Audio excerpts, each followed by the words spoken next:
for any of you who don't know, Watcher is a YouTube channel. They had about 3 million subscribers last week, and it went down by thousands because of something that happened last week. So I want to talk about that because I found it really interesting and brought up a lot of thoughts for me about forgiveness, lack of forgiveness, what does that look like, and also just social interactions. There's a lot of interesting thoughts I have about how people respond to the wrongs of others. And I don't have a ton of conclusions, but I have a lot of thoughts. So if you're someone who came here for like, okay, I'm looking for an answer on, when do you forgive? It's exactly like black and white answers. That's not really what this video is about. This video is for people who are either interested in the situation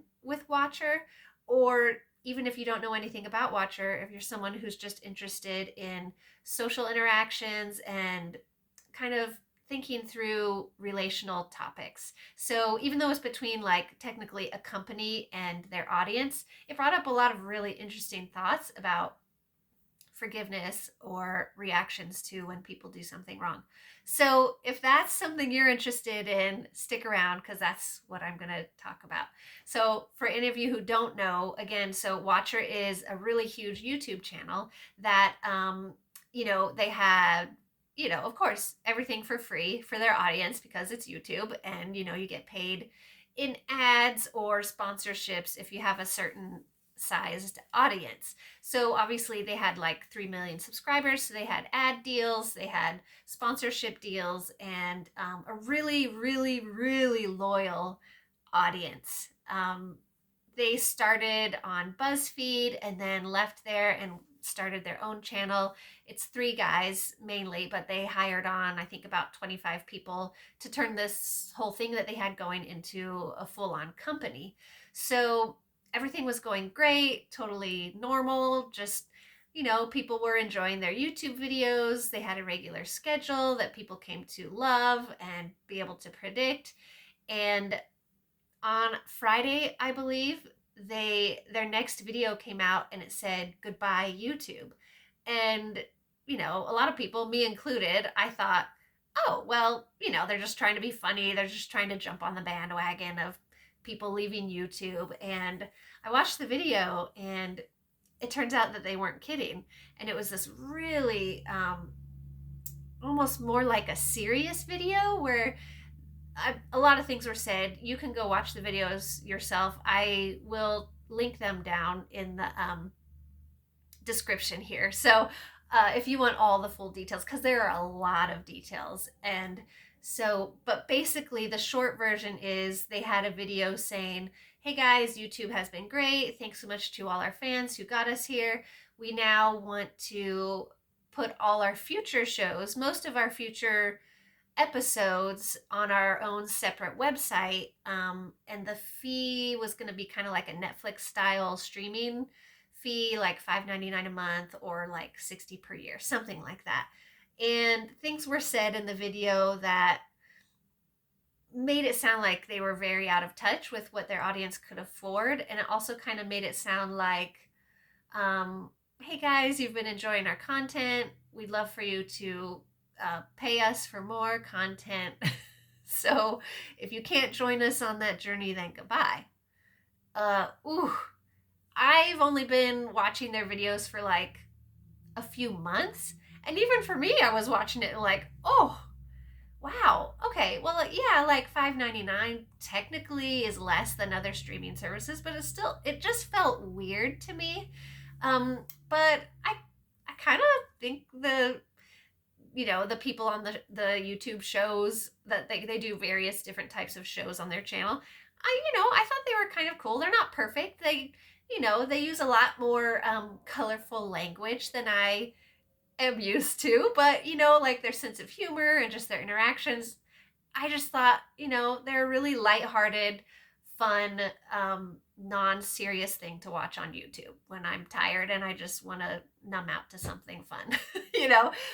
So word of caution, if you do go to watch some of their videos, if you are not someone who cares for more colorful language, aka swearing, then, you know, don't worry about watching their videos. It's probably not for you. But for any of you who are okay with that, feel free to check it out. Just wanted to let you know it's definitely not child friendly language. So, anyways, the reaction to the video were wow, it was strong. So that's where I want to jump in on this topic about forgiveness because like I said, I've only been a fan for like a few months, but I really, I mean, I didn't love everything the guy said or did, but they were kind of like, oh, if they were your neighbors, they'd be kind of fun people to, have a barbecue with or whatever.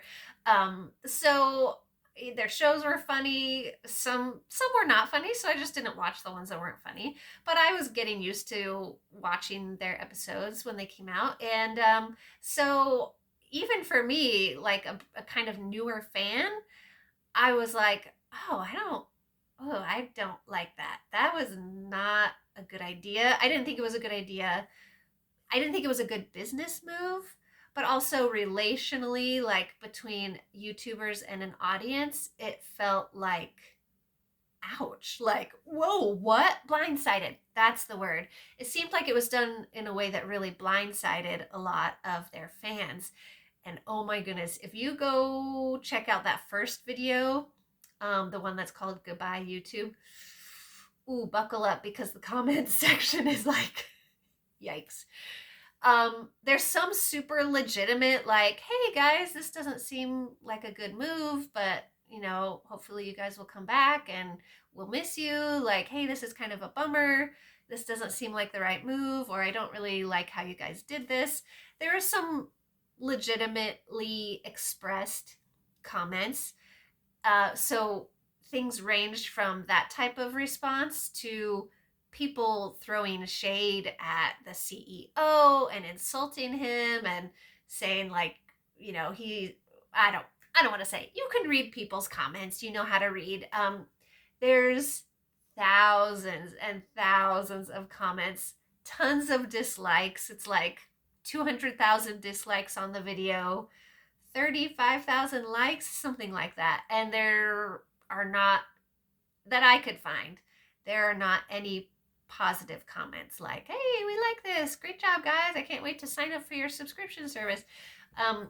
Pretty much most of their audience was upset and feeling hurt, honestly. So what made me want to talk about it was because it was a really interesting thought process on how interesting it was how different people react to when someone does something that they feel is hurtful. And so for me, my reaction, I think I left a comment that was like, hey guys, there's still time to turn this decision around. A lot of us would love to still see you here. I think at the end I put something like, it will be hard to rebuild trust, but it's not impossible. Because my thoughts were, yeah, this kind of hurt as an audience member or a fan, but they are human, and this was a wrong choice. But they're humans, and who among us hasn't messed up royally, or even in a small way? This was a big way, but who of us hasn't said something that we shouldn't, or treated someone in a way that we didn't realize was hurtful or unthoughtful, or and I just thought, like, all of us can relate to messing up. And I was thinking, what would I want to hear from somebody that I had hurt? I would want to hear the truth in a loving way. And I would also want to hear that there was a chance to rebuild, to know that it wasn't hopeless, that I hadn't forever and ever screwed up the relationship. Like, that's what I would want. If I had harmed someone, I would want to know that there was hope. And I wouldn't want someone to go off the deep end into like hopelessness or despair, or thinking there's no turning back from this mistake that they made. So that's what I wanted to express. So I left a comment like that. And then, yeah, some people were like instantly unsubscribing, instantly like swearing them off forever. You guys will never come back from this. It was just really interesting. The wide variety of responses to this very big mistake. So I I thought it was really interesting, and I'm curious if you were aware of this situation that happened. What was your response, and how did it feel to you as a fan or as someone who just happened to come across this situation? What ended up happening was, you know, online news articles were being written about them within hours.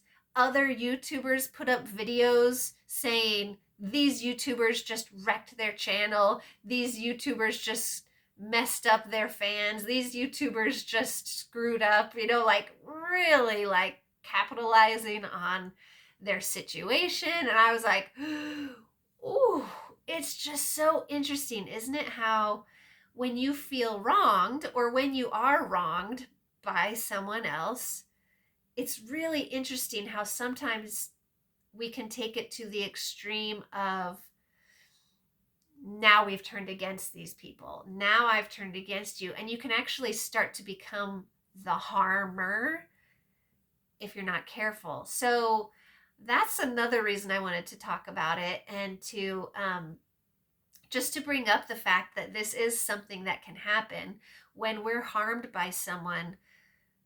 It's of course okay to feel angry, sad, hurt. It's okay to tell whoever it is, like, hey, this hurt me. Here's how it affected me. And at the same time, we have to be really careful not to become the very thing that harmed us and to in turn start to harm others. It's really hard to do and it takes a lot of work, but it's not impossible. And I also wanted to mention what ended up happening, in case you don't already know, and I'll link to that video in the description as well. Over the weekend, no response was made. I actually ended up unsubscribing from that channel because I was like, there's no response. It kind of sounded like one person connected to the channel was responding and defending it. So I was like, ugh, it just doesn't seem like they're hearing us. It doesn't seem like they regret this decision. And again, if you're still confused on exactly what was so hurtful, I really recommend watching the video called Goodbye YouTube and then looking through the comments to kind of get an idea of like, what was so hurtful about this video they made? Because again, I'm up to 12 minutes here already, and it would take a really long time to explain the details and why it felt jarring and a lot bit hurtful for some of the fans. Ooh, if you read some of the comments. Anyways, so what ended up happening is the weekend went by. I ended up unsubscribing because I just thought, oh, that's a bummer, but I guess they're not going to make an apology or turn around or whatever. So I unsubscribed, but then just a few hours later, I think today's Tuesday. Yesterday was Monday. I believe it was Monday. After I unsubscribed, later I checked in and they have a whole other video, which again, I'll link it down in the description. I think it's called an update. And it's the three of the main guys, owners, co-owners, I don't know, sitting on a couch, and it's like an apology video. And I kind of thought like, oh, well, we'll see. They might be defensive. They might try to be like, let me explain. Here's why we're doing what we're doing. But it was, to me, a really genuine, great apology video. It was like specific. We did this. We sounded like this. We blindsided you. Like they said, we're making immediate changes. We're so sorry.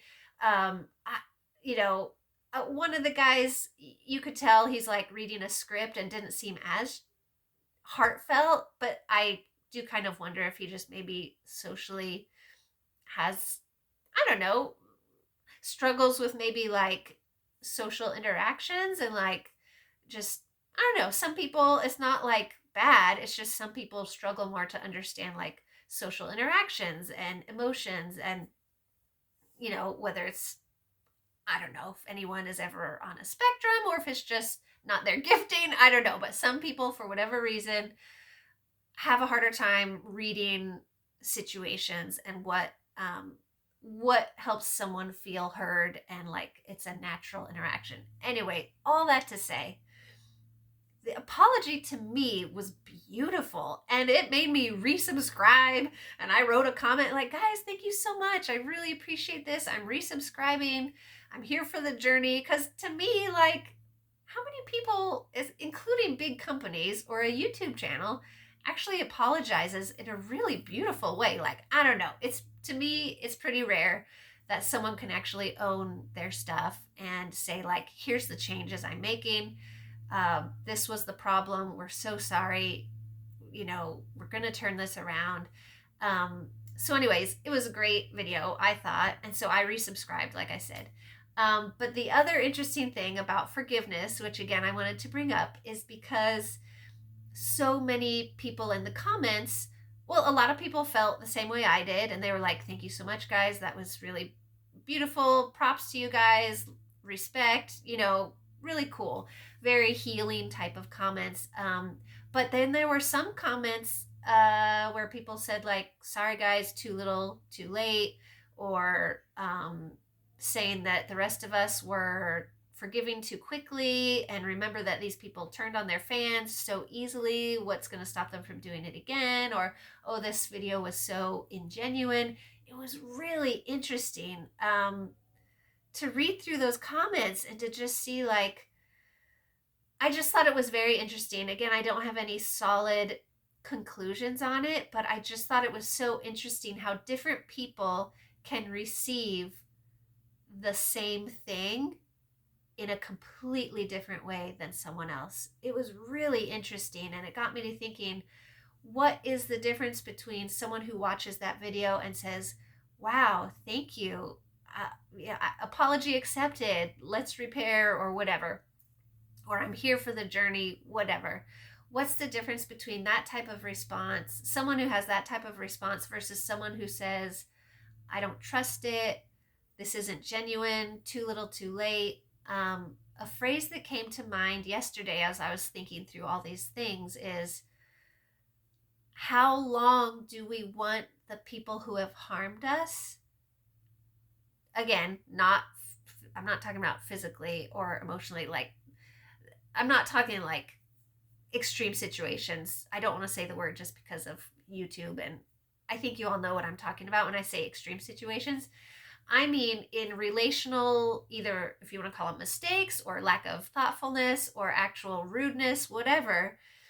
How long do we want the people who have harmed us to suffer? I know for me, if I see someone apologize and really own it, I don't want them to suffer. And I don't want them to suffer even before that. Like, I don't want people to suffer. I want people to own their stuff. And if someone owns their stuff, hopefully I can be able to relate and be like, you know what? I've had to own stuff too. So I know how it feels when you want to make something right. You can't go back in time and make a thing not have happened. So you have some choices. Again, not in it's a whole other topic, the extreme situations that I'm talking about. But in a situation like this, your choices are to say, hey, wow, way to reach out, way to repair, way to attempt to make a repair and to own your stuff. What more can I ask of someone than to own their stuff and say, I'm willing to make changes, and here I go. We, like in this video that they made, their apology video, they said we made immediate changes and here's what they are. And they said, like, you don't have to pay for our videos like we thought we were gonna, again, if this is hazy, if the details are hazy, I recommend checking out their videos. It'll make a lot more sense. But I don't know. What do you guys think about this? I would love to hear comments down below. Were you even a fan of Watcher Entertainment? Did you know who they were?